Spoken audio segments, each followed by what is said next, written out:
Good morning. We are extremely pleased that you are here.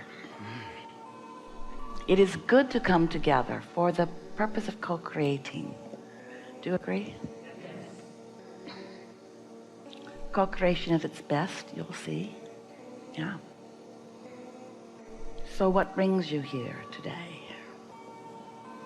Trouble? Come for clarity and soothing, maybe? Or contribution to give and get? Sort of like a normal moment in life, yes? Where you're part of more than just you, but the part that is you is so important.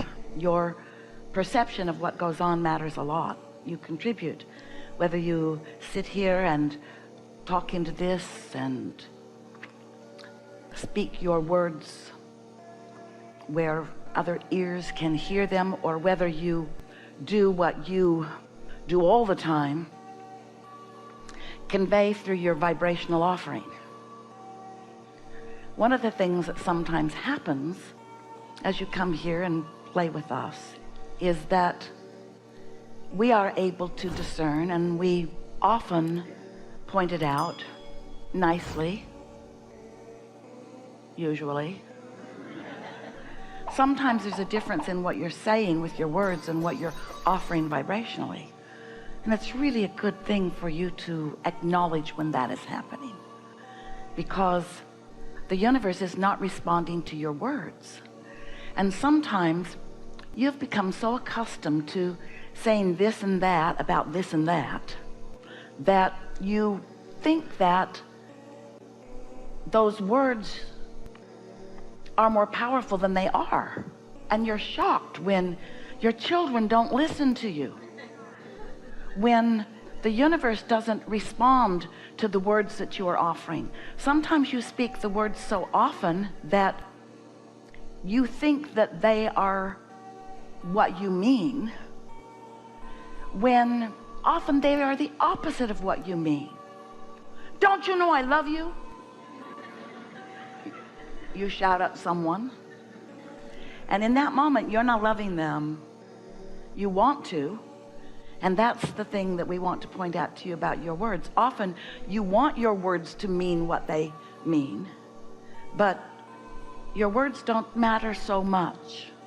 It's what you are conveying vibrationally. And when you're able to, moment by moment, segment by segment, conversation by conversation, thought by thought, sort that out for yourself, where you begin to acknowledge what you are conveying vibrationally.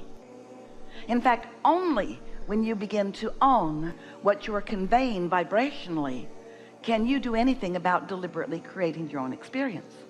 As long as you are letting your own words fool you, then you're going to feel like the universe is a mystery. I just don't understand why I'm getting this when I'm saying that. And so we want to remind you, we know you've heard it before, especially if you've been hanging around us at all, that there are two ways of knowing what your vibrational offering is, what your mix of vibrations is. One is by the way you feel, and the other is by how things are coming about. And it's nice if you recognize it during the pre-manifestational phase, because it's more difficult to do something about it post-manifestational. In other words, once something is manifested, now you got that to deal with, that to observe, that to explain, that to sometimes endure. Mostly observe, though, because most of you offer most of what you offer vibrationally because of what you're observing. It's like you think reality is so real that it deserves your attention, and we get why, because the reality that you're translating through your physical senses, seeing it, hearing it, smelling it, tasting it, touching it, it is real, it is vivid, it is leading edge, it is something that is done, it is noticeable, it is seeable, it is gettable. But the question is it wantable? Is it wanted by you? Do you want it? Because if you don't want it, then don't look at it. Well, we know That's not easy, because there are a lot of people who are in your face with what they want you to see. And when you just turn away from them, your children do it all the time, have you noticed? And what do you say to them when they do that? Pay attention to me. Listen to me. You sort of demand attention from each other, but if you're really smart, you've become an evasive butterfly who only gives your attention to what you really want, or what you want to encourage in your experience. So when we say to you, you create your own reality, what we mean is you offer a vibration that law of attraction responds to. And when you know what vibration you're offering and you're doing it on purpose, then you are a deliberate creator. But when you're offering it just based upon things you've thought before, or things that other people think, or the loudest vibration or comment in the room, you might be creating your life by default. You might be creating things that you don't want to create when you don't need to. So we're eager to talk with you about whatever it is that you want to talk about, but our powerful desire for you as a result of our conversations here today is that you come to understand, at least, that there is a vibrational mix of energy within you.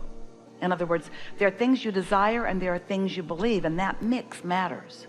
When you desire something and believe it, now it's all flowing in the same direction, and there's powerful influence coming from you, and what you want is coming about.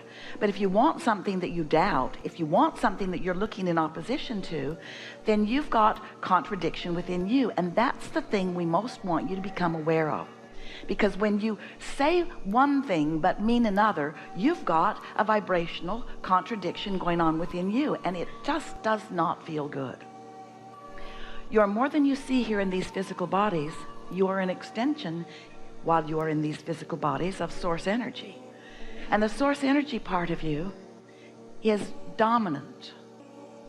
But the source energy part of you is not creating your reality. The source energy part of you is supporting the reality that you create.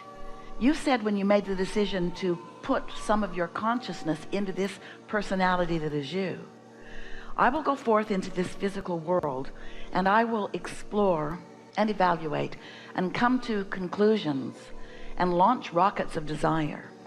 And your inner being, that non-physical source soul God part of you, said, and when you do that, once life has shown you something that is of interest and importance to you, we will give our attention to that.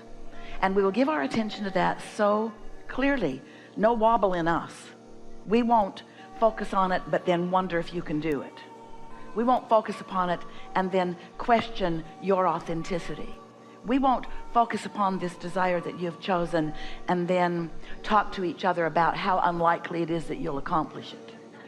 We won't badmouth your desire. We will never be unsupportive of what you are choosing, which means we may be different than you about the things you have chosen, because you do that all the time. I really want that, but am I capable? Am I worthy? I really want that, but is it the right thing for me to want? You are wobblers. And that's all right, because you are step oneers. Creative process, step 1, 2, 3, 4, 5. But step one is you sift and sort and you come to conclusions and you launch these rockets. Step one is you ask. And step two is source rides the rocket of what you've asked and is unequivocal about that forevermore. Step three is you line up with what you want, and source is focus upon what you want.